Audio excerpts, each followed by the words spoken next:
When I talk about Tamil Nadu, it always makes me remember the contribution of Tamil Nadu in the nation building, in the nation making stronger. And we always remember the famous poet Tiruvalluvar, and we also always remember the freedom fighter Subramaniam Bharatiyar, who contributed in the freedom fight of this country. I, on my behalf of my party, not only remember, but it inspires us how they have contributed for the nation and how rich is the Tamil Nadu culture and the literature. When I talk about today also, I remember our very senior leader, one of the pioneers of Bharatiya Jansangh. Today we celebrate as Samarpan Divas, Shri Deen Dayal Upadhyay, Pandit Deen Dayal Upadhyay. On this day, he left us for heavenly abode in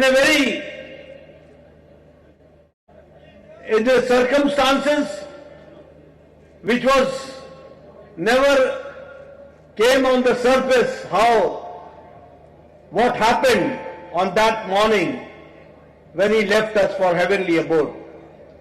But his ideology inspired us right from the Jansangh days to the Bharatiya Janata Party days, and today we are the world's largest political party which we are seeing.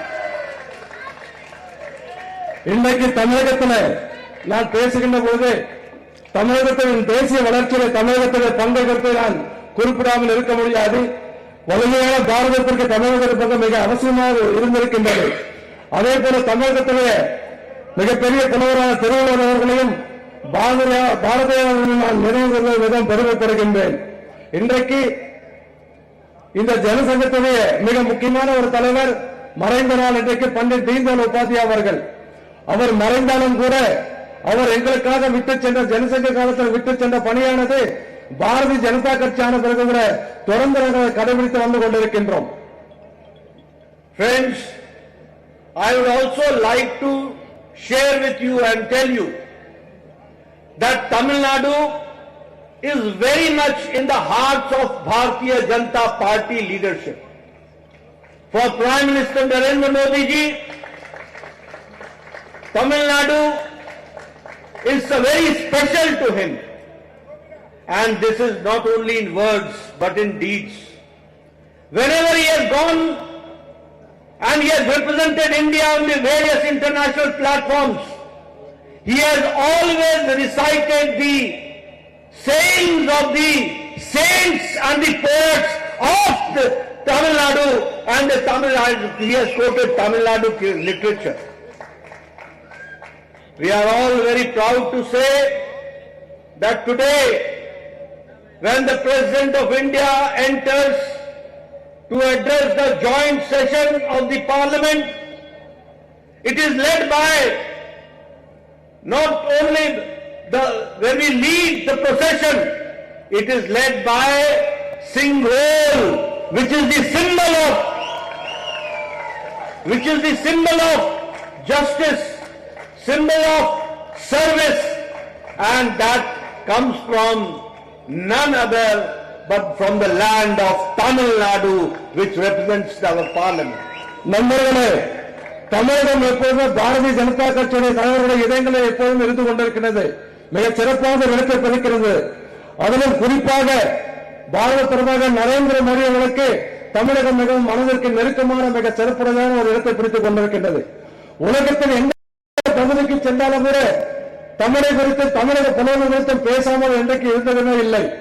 இன்னும் ஒருவரை அதிகமாக சொல்ல வேண்டும் என்று சொன்னால், இன்றைக்கு பாராளுமன்றத்திலே தமிழகத்திலே அடையாளமான செங்கோலை கொண்டு சென்ற நீதிக்கு அடையாளமாக, நேர்மைக்கு அடையாளமாக, சிறந்த ஆட்சிக்கு அடையாளமாக செங்கோலை நாங்கள் அங்கே வைத்திருக்கின்ற செங்கோலுக்கு மதிப்பு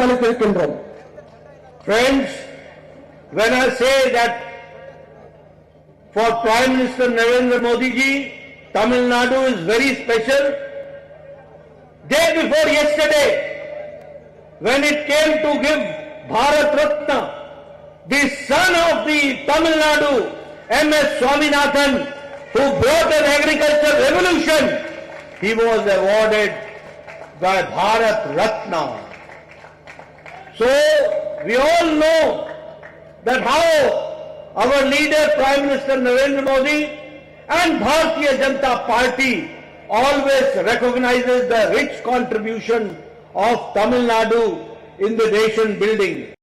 When I say so, he did not only bring revolution, but he also brought food security to the country. M.S. Swaminathan brought food security to the country. Today, we are self-sufficient in food. We are there to help other nations. It is all because of the contribution of the great M.S. Swaminathan, who got the Bharat Ratna by our Prime Minister Narendra Modi ji. அதுமட்டான சகோதரர்களே, சமீபத்தில் மோடி அவர்களுக்கு தமிழகத்தை எவ்வளவு முக்கியத்துவத்தை மீண்டும் இன்னொரு செயல் மூலமாக நாம் புரிந்து கொள்ள முடியும். தமிழகத்தைச் சேர்ந்த விவசாயி விஞ்ஞானியான மரியாதைக்குரிய M.S. சுவாமிநாதன் அவர்களுக்கு பாரத் ரத்னா விருதை வழங்கி கௌரவப்படுத்தியிருக்கின்றார். அவர் வெறும் பசுமை புரட்சி மட்டுமல்ல, உணவு புரட்சி மட்டுமல்ல, இந்த நாட்டில் இருக்கிற ஒவ்வொரு குடிமகனுக்கும் கூட உணவு பாதுகாப்பு என்ற ஒரு திட்டத்தை ஏற்படுத்தி அதன் மூலமாக இந்த மிகப்பெரிய பெருமை தமிழகத்தை சேர்த்திருக்கின்றார். ஆகவே அதுபோல தமிழகத்திற்கு மோடி அவர்கள் எவ்வளவு சிறப்பான ஒரு மரியாதை அளித்திருக்கின்றதை நாம் புரிந்து கொள்ள வேண்டும். Friends, when we talk about Tamil Nadu, remember one thing, that it has got a very rich culture. It has got very rich traditions. It has got a very rich language. It is one of the oldest language. The contribution of Tamil Nadu can never be forgotten. The saints, the sadhus, the leadership, we have all seen that Tamil Nadu has contributed a lot. It has contributed in art, it has contributed in literature, it has contributed in craftsmanship, it has contributed in science, it has contributed in technology. In all walks of life, Tamil Nadu's contribution can never be forgotten. Friends, but I would like to say today that it is rich Tamil Nadu with very poor leadership at the moment. It is the rich Tamil Nadu. The people of Tamil Nadu are rich. They have got the art. They are hardworking. They are the people who bring laurels to the state. But I am sorry to say that the leadership of Tamil Nadu, the DMK leadership, is a very, very poor leadership that we are getting. நண்பர்களே, தமிழகம் என்று சொன்னாலே தமிழகத்துடைய கலாச்சாரம், தமிழகத்துடைய பண்பாடு, அதே போல தமிழகத்துடைய பழமையான மொழி தமிழ் என்பதை நாம் பெருமை கொள்கிறோம். அதே போல தமிழகத்தில் இருக்கக்கூடிய சாதுக்கள், சன்னியாசிகள் குறித்து நாம் பெருமை பெறுகின்றோம். தமிழகம் இந்த நாட்டிற்கு தந்த தலைவர் குறித்து நாம் பெருமை பெறுகின்றோம். தமிழர் இந்த கலை, இலக்கிய துறைகளை, விஞ்ஞான துறையிலே, பல்வேறு துறைகளை தமிழகம் தந்ததெல்லாம் நம்மால் மறக்க முடியாது, பெருமைப்படுகின்றோம். ஆனால் இன்றைக்கு தமிழகத்தில் மிக மோசமான ஒரு தலைவன் இருக்கக்கூடிய ஒரு ஆட்சி இங்கே நடந்து கொண்டிருக்கின்றது. தமிழகத்துக்கு உண்மையே கடுமையான உழைப்பாளிகள், ஆனால் இன்றைக்கு தமிழகத்தை திசை திருப்பி ஒரு மோசமான திராவிட முன்னேற்ற கழக தலைமையாலே தமிழகம் இன்றைக்கு சீரழிந்து கொண்டிருக்கின்றது. This leadership lacks wisdom, does not have here anything, it lacks wisdom, it does not have the basic feeling and respect for democracy. Here where I came, the markets were shut down.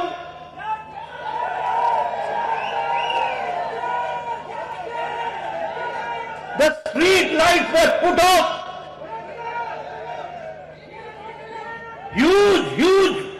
Huge platoon of police was deployed.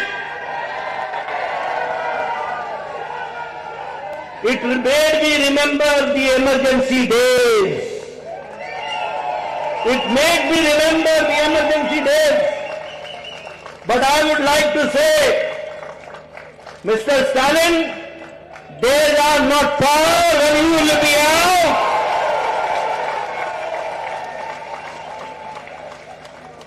Anybody who wants to see how Tamil Nadu is function, go and visit the market which I visited today. See how the police has made them to shut down their markets, their bazaar. None is allowed to come out. Is this democracy? Is this the tradition of Tamil Nadu?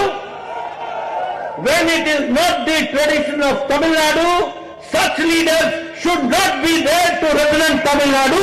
That we have to understand. நண்பர்களே, இன்றைக்கு தமிழகத்தில் ஆண்டு வருவதற்கு அறிவு என்பது கொஞ்சம் கிடையாது, மனசாட்சியும் கிடையாது. ஆனா இன்னைக்கு நம்ம பார்த்து ஜனநாயகம் சுத்தமா கிடையாது. இன்னைக்கு வர்ற வரையில பார்த்தேன், நான் வர்ற வரை முழுக்க கடைகள் மூடி இருக்கு, மிரட்டு மூடி வச்சிருக்காங்க. அதே போல லைட், ஸ்ட்ரீட் லைட் எங்குமே, தெருவிளக்கு எங்குமே எரியல. போலீசார் எதுக்கு இவ்வளவு அதிகமான எண்ணிக்கையில் இருக்கான்னு எனக்கு புரியல. ஃபார் இன்ஃபர்மேஷன், ஆனரபிள் லீடர்ஜி, நட்டாஜி, this is not only here, wherever the Padavathar is in the evening, they switch off all the lights everywhere as in charge of the light. Now time has come when DMK light will switch off. ஆகவே இது ஏதோ மீண்டும் ஒரு emergency வந்தது போல இருந்து கொண்டிருக்கின்றது. ஸ்டாலின் அவர்களே, உங்களுடைய நாட்கள் மிக அருகே வந்துவிட்டது. மக்கள் தூக்கி எறியக்கூடிய காலம் வெகு விரைவில் வந்திருக்கிறது. இந்த மேடையின் மூலம் சொல்லிக் கொள்கிறேன், இது ஜனநாயகமா, இதுதான் தமிழ் கலாச்சாரமா, இதுதான் தமிழர்கள் கலாச்சாரமா, நான் உங்களை பார்த்து கேட்க ஆசைப்படுகின்றேன். Friends, that is why the Bharatiya Janata Party decided for N Man and N Makkal, the yatra which is being led by Annamalai and the Bharatiya Janata Party. Friends, it is the 200th constituency. It started on 28th of July. Annamalai has visited every constituency, has completed 199 constituencies. And this is the 200th constituency, and within few weeks, that is by 25th of February, not even few weeks, only 10 days, more than 10-15 days, that he will be completing all 234 constituencies. அதற்காகத்தான் மக்களே, இங்கே இந்த எண்மக்கள் என்ற மிகப்பெரிய ஒரு யாத்திரை தமிழக பாரதிய ஜனதா கட்சி அதனுடைய தலைவர் திரு அண்ணாமலை தலைமையில் இந்த யாத்திரை கொண்டு வந்திருக்கின்றோம். தமிழக முழுவதும் கடந்த ஜூலை மாதம் 28ஆம் தேதி துவக்கப்பட்ட இந்த பயணம் இன்றைக்கு 20வது சட்டமன்ற தொகுதியாக இங்கே நாம் நின்று கொண்டிருக்கின்றோம். இன்னும் ஒரு சில நாட்களிலே 234 சட்டமன்ற தொகுதியும் நிச்சயம் பூர்த்தி செய்யும் என்பதை இதன் மூலமாக உறுதியாக சொல்லிக் கொள்கிறேன். When we say N Man, N Makkal, we really mean it. My soil and my people, my Tamil Nadu which has to grow. Friends, I would also like to share with you how Pradhan Mantri Modi ji, Prime Minister Modi ji has brought development to the nation and also to Tamil Nadu. When I say so, I mean it. Ek Bharat, Shresth Bharat. One India and Shresth India, that we have to understand. And he has given us transparency in the administration, people-centric administration, and accountable administration. He has changed the political culture of the country, political culture. At one point of time, these corrupt leaders, they were unaccountable. But now, one has to be accountable. One has to give answer to the people. If they do not give answer to the people, people will throw them out. This is the situation which has come. ஆகவே இந்த எண்ணம் எண்ணத்தில் என்கின்ற வார்த்தை ஏதோ வாயில் சாதாரண சொல்லுகிற வார்த்தை, அது அடிமனதிற்கு நாங்கள் சொல்லுகின்ற எண்மண், எனது மக்கள், எனது மண் என்று மனதில் ஆறு மனதில் இருந்து வருகின்ற ஒரு வார்த்தை. அது மட்டுமல்ல பெரியவர்களே, சமீபத்தில் வேறு மோடி அவர்கள் இந்த ஆட்சிக்கு வந்தது முதலே ஒரே பாரதம், உண்மையான பாரதம், ஒரு நல்ல வளர்ச்சியடைந்த பாரதம் என்ற முழக்கத்தை முன்னெடுத்து சென்று கொண்டிருக்கின்றார்.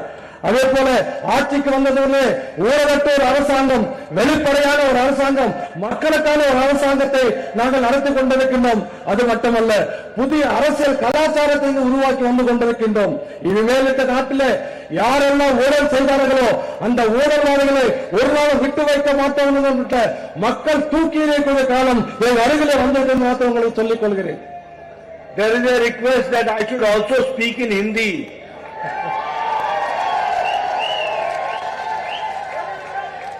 देखो, आपको जानकर आश्चर्य होगा, 2014 के पहले भारत की अर्थव्यवस्था को, इकोनॉमी को फ्रेजाइल 5 में गिना जाता था, फ्रेजाइल 5 में।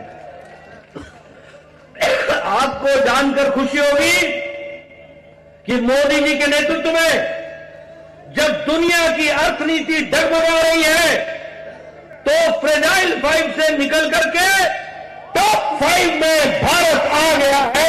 यह भी हमको ध्यान में रखना चाहिए।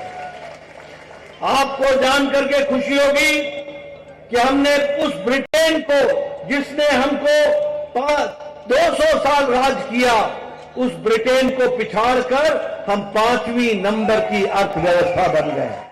और इस बार तमिलनाडु से भी कमल खिला देना। 2027 में भारत मोदी जी के नेतृत्व में 30वें नंबर की अर्थव्यवस्था बन जाएगा। நண்பர்களே, இந்தியில பேசுகிற கோரிக்கை வந்தாலும் இந்தியில ஒரு சில வார்த்தைகள் நான் பேசுகின்றேன். 2017 ஆட்சிக்கு வந்த பிறகு உலக பொருளாதாரத்தில் 5வது இடத்திற்கு நாம் வந்திருக்கின்றோம். நம்ம எல்லாம் ஆண்ட இங்கிலாந்து நாட்டை பின்னுக்கு தள்ளிவிட்டு நாம் 5வது இடத்துக்கு வந்திருக்கின்றோம். இந்த ஒருமுறை மீண்டும் ஒருவர் நீங்கள் பாரதிய ஜனதாவின் ஆட்சிக்கு ஆதரவு கொடுத்தால் 3வது இடத்திற்கு பாரதம் பொருளாதார நாடாக மாறிவிடும் என்று உங்களுக்கு இந்த நேரத்தில் உறுதியோடு சொல்லிக் கொள்கிறேன். आज इंडिया 3रे नंबर का ऑटोमोबाइल इंडस्ट्री बन गया, 3रे नंबर का। हमने जापान को पछाड़ दिया। जापान जिसकी गाड़ी के बारे में बोलते थे डैटसन टोयोटा, आज भारत 3रे नंबर का ऑटोमोबाइल इंडस्ट्री बन गया है। आज भारत जो 10 साल पहले 92% मोबाइल मेड इन चाइना होता था, आज 97% मोबाइल आपके हाथ में मेड इन इंडिया है, मेड इन इंडिया। स्टील में, इस्पात में हम 4थे नंबर पर खड़े थे, आज हम 2रे नंबर पर खड़े हैं। यह भी हमको ध्यान में रखना चाहिए। हमारा एक्सपोर्ट 2.5 गुना बढ़ा है और स्टील मैन्युफैक्चरिंग में मैंने पहले बताया कि हम 2रे नंबर के बन गए हैं। यह भी आपको ध्यान में रखना चाहिए। यही नहीं, बहुत से एजेंडा, बहुत सा काम जो लंबे समय तक रुका हुआ था, मोदी जी ने उसको भी पूरा करके दिया है। 500 साल का संघर्ष, 500 इयर्स का स्ट्रगल, राम जन्मभूमि के लिए 22 जनवरी को रामलला की प्राण प्रतिष्ठा नरेंद्र मोदी जी ने की है। जय जय श्री राम। इसके साथ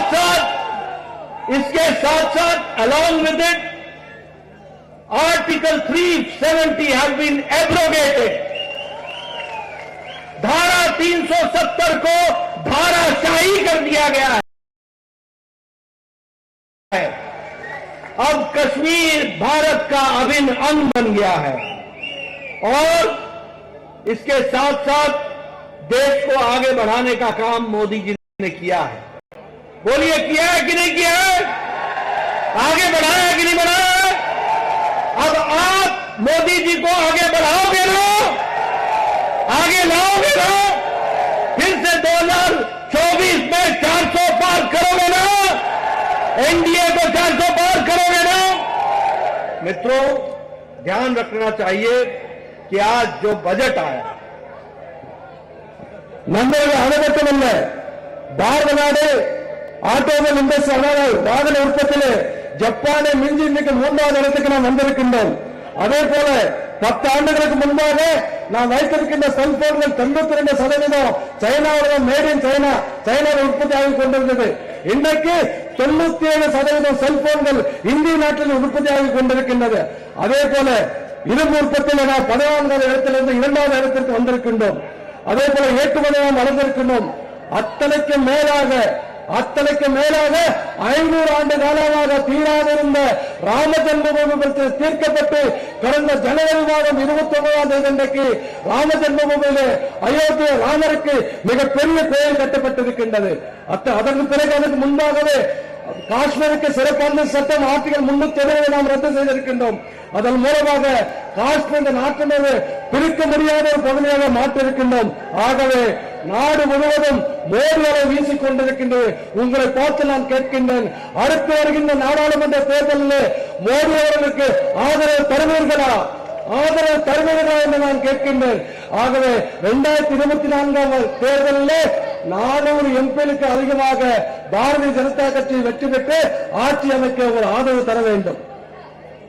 मित्रों, मैं आपको ये भी बताना चाहता हूं कि जो 1 तारीख का बजट प्रधानमंत्री मोदी जी के नेतृत्व में आपकी धरती से हमारी नेत्री निर्मला सीतारमण जी ने जो रखा, उसमें ये रखा है कि आंगनबाड़ी और आशा वर्कर्स को और उनके हेल्पर को आयुष्मान भारत में जोड़ दिया जाएगा। इसको भी उन्होंने आगे रखा है। इसके साथ साथ 1 करोड़ घरों पर 1 करोड़ सूर्योदय योजना यानी सौर ऊर्जा, सोलर एनर्जी, इसको लगाया जाएगा और 1 करोड़ घरों को 300 यूनिट बिजली फ्री दी जाएगी और साल में उनसे 17-18 हजार की बिजली खरीदी जाएगी। इसका व्यवस्था की गई है। इसके साथ साथ 3 करोड़ लखपति दीदी बनाने का निर्णय भी कर लिया गया है और इसके साथ साथ ऑयल को, तेल को, उसमें हम तेल में आत्मनिर्भर हो जाएंगे, इस तरीके की बात भी कही है। मित्रों, जब मैं डीएमके की बात करता हूं तो डीएमके नॉर्थ और साउथ का डिवीजन डालती है, लेकिन मैं बताना चाहता हूं कि जहां तक सवाल है, एक मिनट भैया,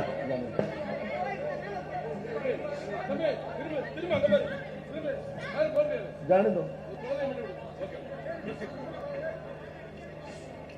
जहां तक सवाल है डीएमके जो कहती है, हम बताना चाहेंगे कि जहां तक तमिलनाडु की दृष्टि से अगर मैं प्रधानमंत्री अन्न योजना की बात करूं तो 80 करोड़ जनता को अगर 5 किलो गेहूं या 5 किलो चावल दिया गया है तो वही तमिलनाडु को भी 3 करोड़ 60 लाख लोगों को प्रधानमंत्री अन्न योजना में जोड़ा गया है।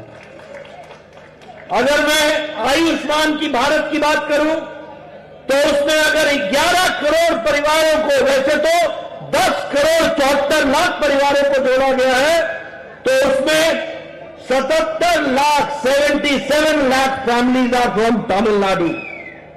अगर मैं उज्ज्वला योजना की बात करूं तो जहां 10 करोड़ लोगों को गैस का कनेक्शन दिया गया है, उसमें तमिलनाडु में 37 लाख लोगों को कनेक्शन दिया गया है। प्रधानमंत्री आवास योजना में अगर 4 करोड़ घर बने हैं तो 14 लाख घर तमिलनाडु में बने हैं, इसको भी ध्यान में रखना चाहिए।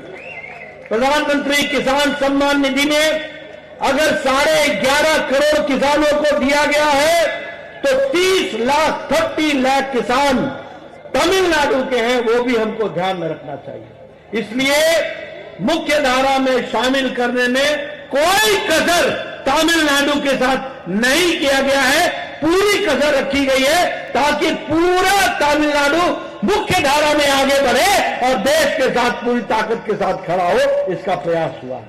इसलिए एक भारत श्रेष्ठ भारत, इस बात को आगे बढ़ाया गया।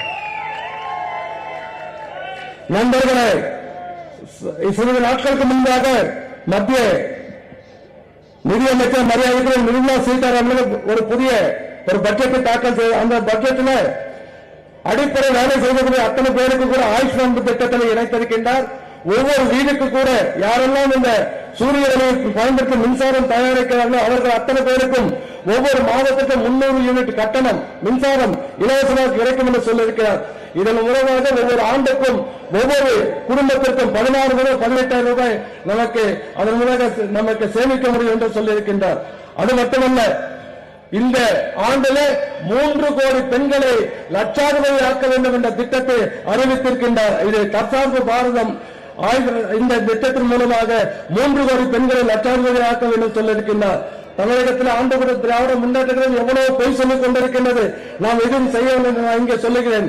நாடு முழுவதும் 80 கோடி மக்களுக்கு இலவசமாக அரிசி வழங்கும் திட்டத்திலே தமிழ்நாட்டிற்கு மட்டும் கிட்டத்தட்ட 2 லட்சம் கோடி பேருக்கு அதிகமான குடும்பங்களுக்கு நாம் இலவசமாக 5 கிலோ அரிசி கொடுத்து வந்து கொண்டிருக்கின்றோம்.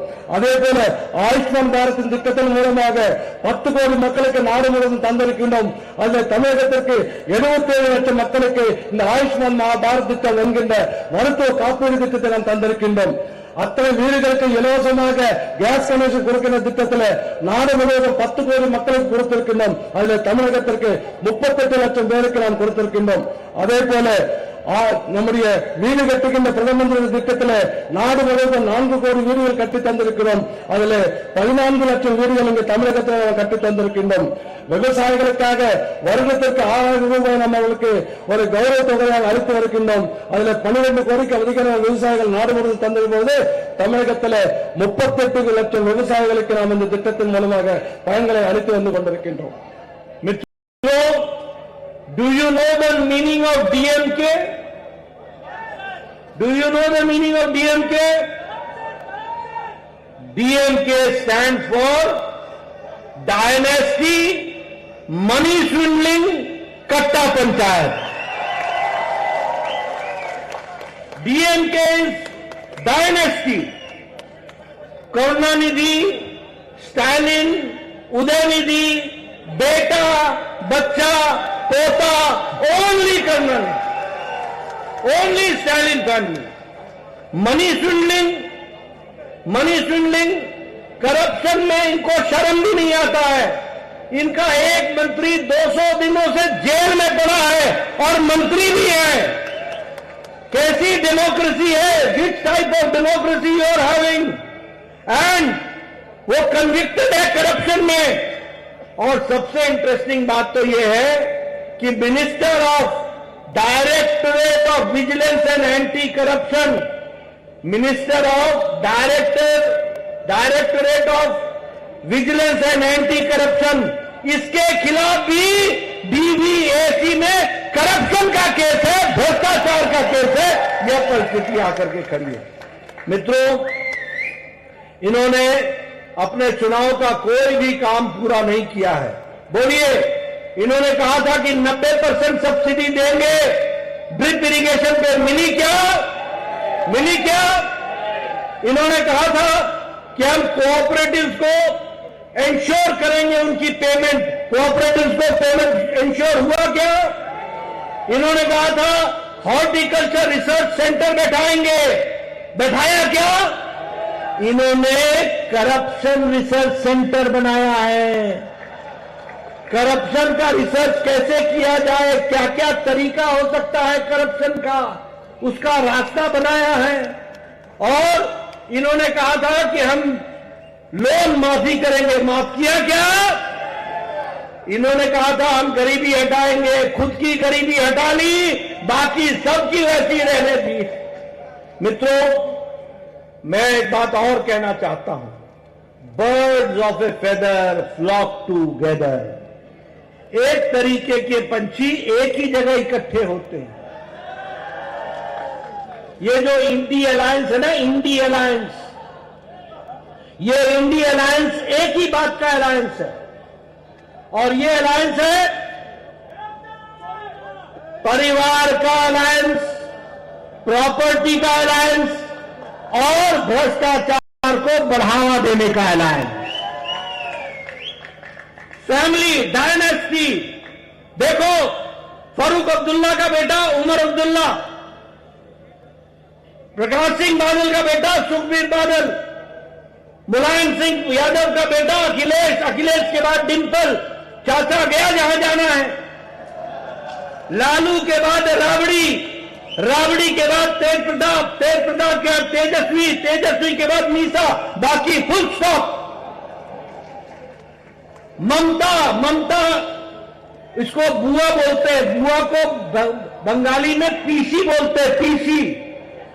तो ममता और उसका भतीजा भाईपो, ममता और उसका भतीजा, बाकी टीएमसी छुट्टी,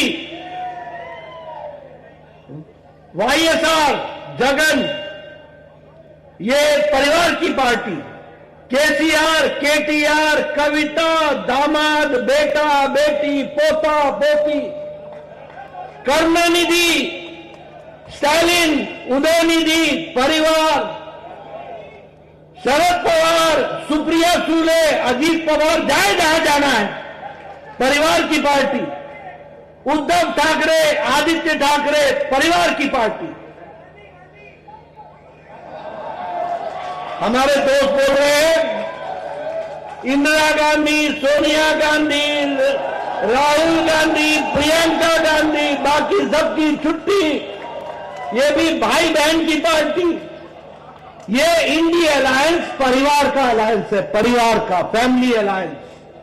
दूसरा, ये डायनेस्टी के साथ साथ, परिवार के साथ साथ प्रॉपर्टी का भी अलायंस है। बोलो फारूक अब्दुल्ला के खिलाफ केस चल रहा है कि नहीं चल रहा है? क्रिकेटर संजीव, बोलो अखिलेश के खिलाफ स्कैम का केस चल रहा है कि नहीं चल रहा है?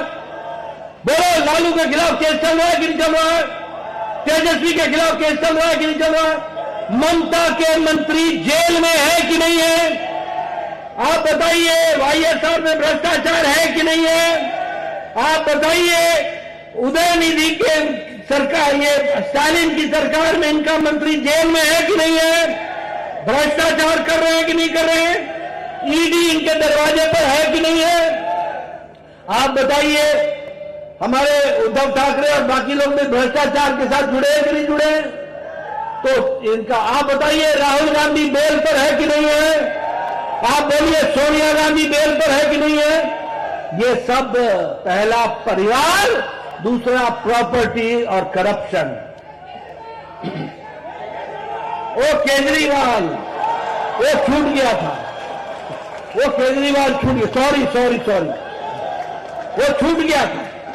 उसके बोलो डिप्टी चीफ मिनिस्टर जेल में है कि नहीं है? उसका मंत्री जेल में है कि नहीं है? उसका सांसद जेल में है कि नहीं है? और खुद भी ईडी से बच रहा है कि नहीं बच रहा है? बच रहा है कि नहीं बच रहा? तो ये इंडी अलायंस कुछ नहीं है। ये इंडी अलायंस भ्रष्टाचार का अलायंस है, परिवार का अलायंस है।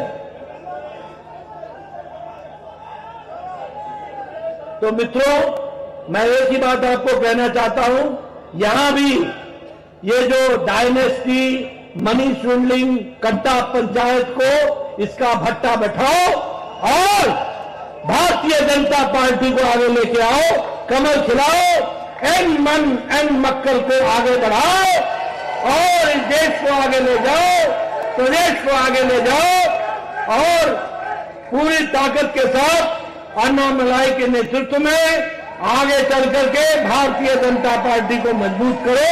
यही आपसे कहने आया हूं। और ऐसी भ्रष्टाचार सरकार को घर में बैठा दो और उन लोगों को आगे लाओ जो काम करने के लिए तैयार हैं, आपकी चिंता करने के लिए तैयार हैं। बहुत बहुत धन्यवाद। नंबरಗಳೇ, திராவிட முன்னேற்ற கழகம் சொல்லுவது தெரியும். டிஎம்கே குடும்ப அரசியல், அதே போல பணத்தை கொள்ளையடிக்கிறது, கட்டப்பொங்கல், இதெல்லாம் சேர்ந்த திராவிட முன்னேற்ற கழகம். அதே போல இங்க 200 நாள் ஒரு அமைச்சர் ஜெயில இருந்துட்டு இருக்கார். அதை பத்தி கொஞ்சம் கவலைப்படல. அவருக்கு கட்சியின் சம்பளம் வந்துட்டே இருக்கு. அதே போல இங்க ஒரு அமைச்சர் விஜிலன்ஸ் மினிஸ்டரா இருந்தார். அவர் பேர்ல ஒரு வழக்கு இருக்கு. திராவிட முன்னேற்ற கழகம் இதற்கு திராவிட முன்னேற்ற சொன்னதெல்லாம் செஞ்சிருக்காங்களா? கூட்டுறவு கடன் தள்ளுபடி பண்ணிருக்காங்களா? இல்ல. அதே போல ஒரு ஆராய்ச்சி மையம் வைக்கணும்னு சொன்னாங்க. ஆனா வச்சது லஞ்சம் எப்படி வாங்குறது, இதுக்குதான் ஒரு ஆராய்ச்சி மையம் வச்சிருக்காங்க. எந்த கடனும் தள்ளுபடி பண்ணல. ஆகவே எதையும் ஏற்பாடு பண்ண முடியல. ஆகவே இதெல்லாம் விட்டுட்டு இப்ப கடைசியா முதல்ல இந்தி கூட்டணி ஆரம்பித்திருக்காங்க. இந்த கூட்டணி முழுக்க தன்னுடைய குடும்பத்தை காப்பாற்றுவதற்காக, தன்னுடைய லஞ்சங்களை மறைப்பதற்காக, வாங்கியிருக்கிற சொத்து கொள்ளையடிச்ச சொத்தை பாதுகாப்பதற்காக தான் இது இருக்கு. உதாரணத்துக்கு காஷ்மீர்ல ஷேக் அப்துல்லா ஆரம்பிச்சு முலாயம் சிங் யாதவ், லாலு பிரசாத் யாதவ், மம்தா, ஆந்திராவுக்கு YS ஜெகன், அதே போல தெலுங்கானா கேசிஆர், அவர் பையன் KTR, அவன் பொண்ணு கவிதா, அதே போல நமக்கு கருணாநிதி, அவங்க பையன் ஸ்டாலின், அவங்க பையன் உதயநிதி, இப்படி தொடர்ந்து சொல்லிட்டே போகலாம். மகாராஷ்டிரால சரத்பவார், அவங்க பொண்ணு சுப்ரியா, அஜித் பவார், அதுக்கப்புறம் நீங்க எல்லாம் சொன்னீங்க இந்திரா காந்தி, சோனியா காந்தி, ராஜீவ் காந்தி, ராகுல் காந்தி, அத்தனை காந்தி வந்துட்டாங்க. இவங்களுக்கெல்லாம் ஒரே ஒரு விஷயம் தான், குடும்பத்தை காப்பாற்றணும், குடும்ப அரசியல் இருக்கணும், அதே போல லஞ்ச வாங்குறது, சொத்து கொள்ளையடிச்சத்தில் பாதுகாக்கிறது, இது மட்டும் அவங்களுக்கு தெரியும். ஆகவே இது எல்லாம் விட்டு அத்தனைக்கு மேலாக கெஜ்ரிவால் எவ்வளவு யோக்கியமா பேசினார். இன்னைக்கு கெஜ்ரிவால் மினிஸ்டர் ஜெயில இருக்காரு. ஆகவே சகோதரர்களே, இதையெல்லாம் புரிந்து கொண்டு அடுத்து வருகின்ற நாடாளுமன்ற தேர்தலில் மீண்டும் பாரதிய ஜனதா கட்சிக்கு, நம்முடைய தாமரை சின்னத்திற்கு வாக்களிக்க வேண்டும் என்று உங்களை கேட்டுக்கொண்டு உங்களிருந்து விடைபாராட்டி விடைபெறுகிறேன். நன்றி, வணக்கம். மத்திய அரசுடைய திட்டங்களின் அடிப்படையில் திருமதி மைதிலி செல்வமகள் சேமிப்பு திட்டம், அவர் நட்டாஜி அவர்களோடு வாழ்த்து பெறுகிறார், அவருடைய வாழ்த்தை பெறுகிறார். அடுத்து திருமதி சல்மா, சிறு மற்றும் குறு தொழில்களுக்காக உதவி பெற்ற சல்மா அவர்களை அழைக்கிறோம்.